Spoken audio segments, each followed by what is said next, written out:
우리 옆 사람과 인사 좀 나누시 바랍니다. 다윗 같은 믿음을 가집시다. 자, 오늘 오후 예배 2부는 고난을 누린 다윗입니다. 제목이.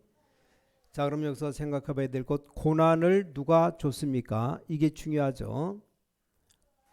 실수로 온 겁니까? 그럴 수도 있어요. 사탄이 준 겁니까? 그럴 수도 있겠죠. 자, 그런데 다윗에게 준 이 고난은 하나님이 주신 겁니다. 그래서 그 고난을 누린 겁니다. 그래서 고난을 누린 다윗이다. 자, 우리가 하나님이 주시는 고난 받으면 축복받습니다. 이걸 우리 모든 성도님들 꼭 명심해야 됩니다.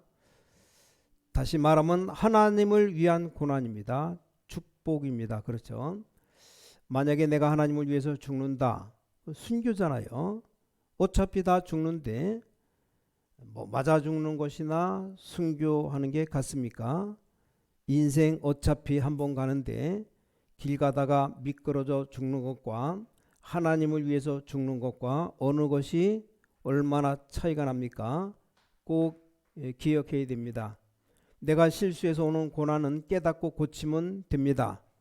근데 이 사탄이 주는 고난은 좀 심각하거든요. 사단이 주는 고난은 우리를 늘 넘어지게 하는 고난입니다. 그러나 하나님이 주신 고난은 특징이 좀 있어요. 하나님이 주신 고난은 어떤 것인가 하니까 뭔가의 중요한 이유가 보입니다. 이 사탄이 주는 고난은 이유가 안 보이잖아요. 내가 왜 재앙 받는지도 모르는데 하나님이 주시는 고난은 이유가 딱 보입니다. 자, 언약 놓친 이스라엘, 이게 다윗의 눈에 보이는 겁니다.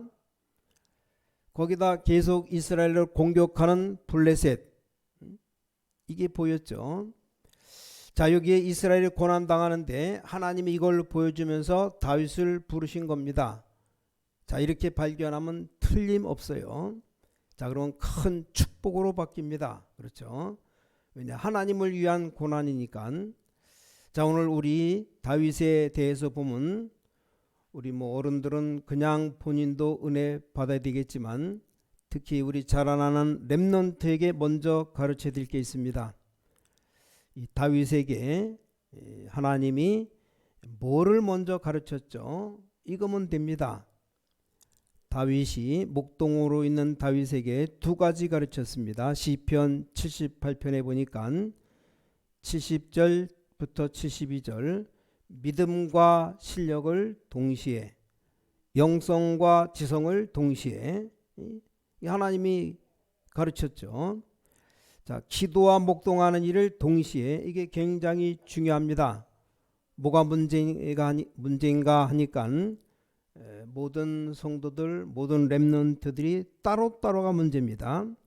아무리 복음 많이 들으면 뭐합니까? 복음 듣는 것과 사는 것이 따로인데 이 다윗은 언약과 현실이 동시에 이걸 먼저 알게 한 겁니다. 자, 그리고 사무엘상 16장의 1절부터 13절 보니까 이런 다윗을 불러서 이걸 알게 한 겁니다. 하나님이 너에게 원하시는 게 뭔가를 사무엘이 알린 겁니다. 그러니까 이날 이후로 여호와의 신에 크게 감동하니라 다윗이. 그리고 사무엘상 17장 1절부터 47절에 보니까 골리앗을 이긴 전쟁터에 나가는데, 자, 골리앗 이기는 게 문제가 아닙니다. 꼭 잘 보셔야 됩니다. 가장 어려울 때 가장 중요한 심부름을 시킨 겁니다. 그 아버지 이새가. 이게 중요합니다. 자, 우리 렘넌트들, 우리 후대들 어떻게 하느냐에 따라서 쉽게 볼 수도 있고 또 못 볼 수도 있어요. 사무엘상 16장 이건 사무엘이 한 것이고 사무엘상 17장 이건 부모가 한 겁니다. 자, 이스라엘 교육 아시죠? 심부름 교육. 진짜 하나님의 교회의 큰 축복이 뭡니까? 기름 붓는 겁니다. 자, 또 시편 78편 이게 뭡니까? 혼자 있을 때 이런 일이 벌어집니다. 자, 그리고 사무엘상 18장 6절부터 9절에 난리가 난 거예요. 골리앗과 싸워서 이기고 딱 오니까 사울은 천천히요 다윗은 만만이라 이렇게 모든 여자들이 나와서 이렇게 노래를 불렀어요. 우리 후대들 가르쳐 줘야 됩니다. 대부분 사람들은 여기서 흥분합니다. 대부분 사람은 여기서 인기를 누리려고 합니다. 그게 누구냐? 사울 왕이에요. 근데 다윗은 여기에 흔들리지 않았습니다. 꼭 얘기해 줘야 됩니다. 특히 우리 성도님들 꼭 기억해야 됩니다. 여기 사울은 천천히요 다윗은 만만이다. 우리가 이렇게 신앙생활하고 있지 않습니까? 거기에 사탄이 건드린 겁니다. 그 사울 왕이 악신 들려버렸잖아요. 이거 예사로 들으시면 안 됩니다. 꼭 기억해야 돼요. 자, 신앙생활 어려운 게 아닌데 틀리게 하면 어렵습니다. 여러분이 길을 걸어갈 때 아무리 아름다운 길을 가도 틀린 길로 가버리면 내가 힘들잖아요. 이때 다윗을 봐요. 오늘 본문 이 고백을 한 겁니다. 이게 바로 다윗이 누린 고난입니다. 얼마나 실제적인 고백이었습니까? 여호와가 나의 목자시기 때문에 나는 부족함이 없다. 자, 이 말이 앞에 말이 중요해요. 아니 하나님도 안 믿는데 부족함이 없다 하면 그 미친놈이죠. 그렇죠? 내가 뭐 이런 일 저런 일 수없이 많은 일을 당하는데 날 도와주는 사람이 많단 말입니다. 그래서 내가 부족함이 없다. 그건 세상적인 거예요. 이 말은 미래가 없는 겁니다. 그런데 여호와가 나의 목자시기 때문에 나는 부족함이 없다. 이건 대단한 겁니다. 이게 이제 진짜 실제적인 고백. 내가 고난이 없는 게 아니거든요. 그 뒤에 보면 심지어 사망의 음침한 골짜기로 다닐지라도 해를 두려워하지 않는다. 주의 지팡이와 막대기가 나를 안위하시나이다. 맨 끝에 더 중요한 말을 했습니다. 아주 지금 다윗이 누리는 굉장히 중요한 말을 했어요. 내가 여호와의 집에 영원히 거하리로다. 여기서 내가 세상에서 말고 여호와의 집에 영원히 거하리로다. 대단하죠. 여러분이 누리고 우리 자녀들에게 가르쳐야 될 겁니다. 자, 우리 세상 나가기 전에 특히 우리 자녀들에게 후대들에게 렘넌트에게 세 가지는 꼭 가르쳐 줘야 됩니다. 첫째, 속지 말 것을 가르쳐 줘야 됩니다. 뭐에 속지 말으냐? 현실에 속지 말 것. 현실에 속으면 안 돼요. 두 번째, 사람 말에 속지 말 것. 사람들 이 말 저 말 말합니다. 사람 말 속지 말아야 돼요. 그리고 여긴 반드시 악신의 역사였잖아요. 악신의 역사에 속지 말 것 가르쳐 줘야 됩니다. 세 가지 속지 말 것. 현실에 속지 말고 사람 말에 속지 말고 악신의 역사에 속지 말 것. 두 번째는 누릴 겁니다. 누릴 것. 렘넌트들에게 두 번째 것을 가르쳐야 됩니다. 누릴 것. 오늘 제목이 고난을 누린 다윗인데 고난을 누렸다는데 고난을 어떻게 누리면 됩니까? 아니 고난이 오는데 이 고난 어려운 문제 이걸 어떻게 누립니까?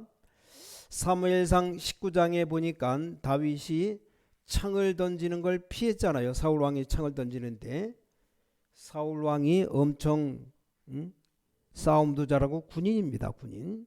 다윗에게 창을 던지는데 그걸 피해서 딱 피했어요. 또 어떤 일이 벌어졌습니까? 사울 왕이 다윗을 죽이려고 자객을 보냈습니다.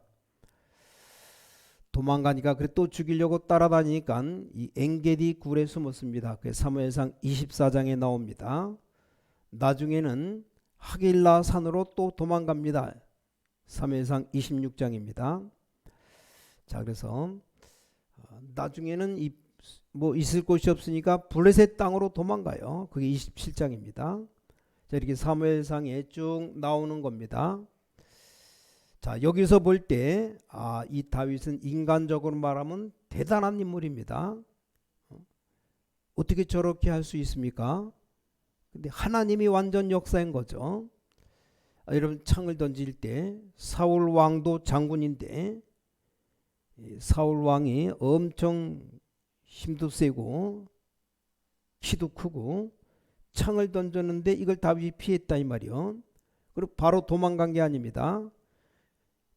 사울 왕의 아들 요나단과 아주 깊은 관계에 우정을 만들어냈습니다. 서로 양보할 정도로. 또 다윗에게 자객을 보냈는데 다윗이 그냥 도망간 게 아니고 어떻게 도망갔습니까? 자가 잠자는 침대에 자기가 와서 칼을 찌르는데 거기다 뭘 만들어놨어요? 인형을 딱 꾸며가지고 다윗 대신에 뉘어놨어요. 참 이 다윗이 재미난 인물입니다. 또 도망가서 엔게디 굴에 숨었는데 굴 속으로 사울 왕이 들어온 겁니다. 잠깐 쉬러 들어왔겠죠. 자, 밖에 있다가 어두운 굴 안에 들어오면 잘 안 보입니다. 안 보이니까 다윗이 있었다는 걸 몰랐던 겁니다. 생각해봐요. 다윗 숨었는데 왕이 들어왔다니까요. 이때 여러분 아시다시피 다윗이 어떻게 합니까?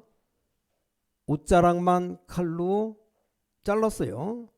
사울왕의 옷자락입니다. 그래가지고 사울이 쉬었다 나갈 때 왕을 부르잖아요. 옷자락 자른 것을 보여줍니다. 무슨 말입니까? 내가 당신을 죽일 수 있었는데 안 죽였다 이 말이요. 어떻게 보면 반대쪽에서 볼 때는 완전 쇼하는 것과 같은 그런 정도잖아요. 사울왕이 회개하고 잘못했다고 하고 또 바뀝니다. 사울왕에게 악신이 들어가니까 어쩔 수가 없어요. 또 바뀝니다. 이제 군대를 데리고 경호원들 데리고 다윗이 하길라산에 있다는 거 알고 또 잡으러 갑니다. 또 밤새도록 밤을 샜으니까 사울 왕도 자야 될 거 아닙니까? 왕이니까 잠자고 있는데 옆에 경호원들이 있겠죠.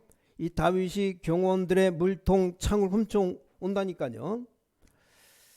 이게 무슨 말입니까? 충분히 경호원들 죽일 수 있었다 이 말이요. 옆에 경호하는 사람들 완전히 이 다윗은 고난을 누렸습니다. 하나님의 언약과 축복을 누렸습니다. 꼭 기억해야 됩니다. 여러분이 인생 살다가 극한 어려움이 오면 나는 지금 인생의 한 편의 영화를 찍고 있다 생각하면 됩니다. 나는 지금 한 편의 드라마를 찍고 있는데 내가 거기에 주인공이라 알면 돼요. 영원한 고난이 오는 게 아닙니다. 잠깐 고난이에요. 완전 이거 보셔요. 완전 드라마지. 어떻게 이럴 수 있습니까? 이걸 다윗이 누리는 비밀을 얘기했다니까요. 그게 시편 23편 아닙니까? 나중에는 블레셋 나라로 도망가서 완전 진짜 영국합니다. 미친 사람처럼. 그래야 살아남으니까 침을 막 질질 흘리면서 도른 신용하니까 이 정신 미친 사람 우리가 죽일 필요 없다. 블레셋 사람들이고 살려줍니다. 자, 렘넌트는 속지 마시고 렘넌트는 모든 것 다 누려야 됩니다. 그게 남은 자고 순례자고 정복자입니다. 자, 세 번째입니다. 렘넌트가 준비할 것 꼭 말해줘야 됩니다. 뭘 준비하냐? 오늘을 미래로 누려야 됩니다. 똑같은 말인데 아닌데 미래를 또 앞당겨 오늘로 누려야 됩니다. 또 지금 이 자리에 있는 오늘을 미래라고 생각해라. 어떻게 되겠습니까? 막 여러분이 시기 질투납니까? 그건 이제 여러분 틀린 겁니다. 왜냐? 그게 미래가 되니까. 막 화가 나고 분이 납니까? 틀린 겁니다. 그게 미래니까. 어려움이 왔을 때 오늘 이게 나의 미래와 연관이 있다는 걸 알아야 됩니다. 다윗이 여기에서 많은 시편과 찬양이 나왔죠. 또 저 미래를 미리 앞당겨서 오늘로 봐야 됩니다. 그걸 준비해야 되죠. 자, 그리고 다윗은 하나님이 가장 원하시는 것을 준비했습니다. 많이 할 것도 없어요. 이게 뭡니까? 하나님이 원하시는 것. 그때 당시 하나님에서 오는 성전 준비였습니다. 하나님이 가장 원하시는 게 다른 것이었다면 또 다른 걸 했겠죠. 이게 다윗이 준비한 겁니다. 귀중한 언약을 여러분이 잡으셔야 됩니다. 다윗은 성전 준비하는 것이 그 시대 하나님의 계획이라면 오늘 우리가 사는 이 시대의 하나님의 계획이 뭡니까? 세계복음화 전도 선교입니다. 그 잡느냐 못 잡느냐에 따라서 하나님의 응답이 오느냐 안 오느냐 결론 나는 거예요. 결론입니다. 시편 23편 한번 보세요. 중요한 결론이 나옵니다. 여기 여호와가 나의 목자시다. 내 인생의 주인이 누굽니까? 불신자들은 인생의 주인이 나라고 가르칩니다. 그러면 100% 사탄에게 잡힙니다. 내 인생의 주인이 사탄입니까? 그게 바로 불신자죠. 아니 신자인데도 주인이 내가 되면 사탄에게 잡힙니다. 공격당합니다. 자, 시편 23편 1절에 필요 없는 거 얘기했습니다. 여호와가 나의 목자시기 때문에 그거 다 필요 없다. 다시 말하면 부족함이 없다. 그러면서 필요한 것 얘기했습니다. 여호와의 지팡이와 막대기가 나를 안위하시나이다. 이게 필요한 겁니다. 놀랍게도 사울 왕이 좋아하는 것 다윗에게는 필요 없어요. 사울 왕이 필요로 하지 않는 것, 이게 다윗에게 필요했습니다. 무슨 말씀입니까? 알겠죠? 저 사람은 앞으로 미래가 있다 없다 금방 알 수 있습니다. 이 다윗이 누리는 뭐를 누리는가 보면 압니다. 그 중에 고난을 어떻게 누리냐, 이걸 보면 사람의 미래가 있다 없다를 압니다. 그래서 하나님이 주신 고난, 이게 너무 행복하고 축복이다. 성경 인물들이 싹 다 어려움 속에서 감사한 겁니다. 여러분이 도둑질하다가 잡혀서 얻어맞았다. 그게 감사한 일입니까? 아니잖아요. 남을 속이다가 들켜서 욕을 먹었다. 감사한 일입니까? 아니잖아요. 내가 잘못해서 남이 나를 막 욕했다. 감사합니다. 이럽니까? 그건 아니죠. 근데 잘못이 하나도 없는데 고통이 온 겁니다. 왜냐? 이유를 아니까 하나님이 주신 것이구나. 이것 때문에 우리 렘넌트들에게 먼저 가르쳐야 될 게 이게 서론이고, 또 렘넌트가 세상 나가기 전에 알려야 될 게 본론의 내용입니다. 속지 말아야 될 건 가만히 있어도 응답 계속 올 겁니다. 그래서 꼭 기억해야 돼요. 우리는 중요한 뿌리를 내려야 돼요. 어떤 뿌리 내립니까? 에베소 1장 3절, 하늘에 속한 모든 신령한 복을 우리에게 주시되. 신령한 복을 받은 모든 주의 백성들, 주의 종들입니다. 하나님 앞에 여러분 누굽니까? 신령한 복을 받은 주의 종들. 두 번째로는 에베소 4장 5절, 거룩하고 흠이 없게 하시려고 예수 그리스도로 말미암아 자기의 아들들이 되게 하셨다. 하나님의 아들, 하나님의 자녀가 되게 했습니다. 두 번째. 세 번째는 4장 6절에 1장 3절과 4절 5절 그리고 6절, 우리에게 거저 주시는 바 그 은혜의 영광을 찬송하게 하려는 것이다. 하나님의 은혜 영광을 찬양하고 영광 돌리는 주의 백성들로 부르셨습니다. 이걸 알아야 돼요.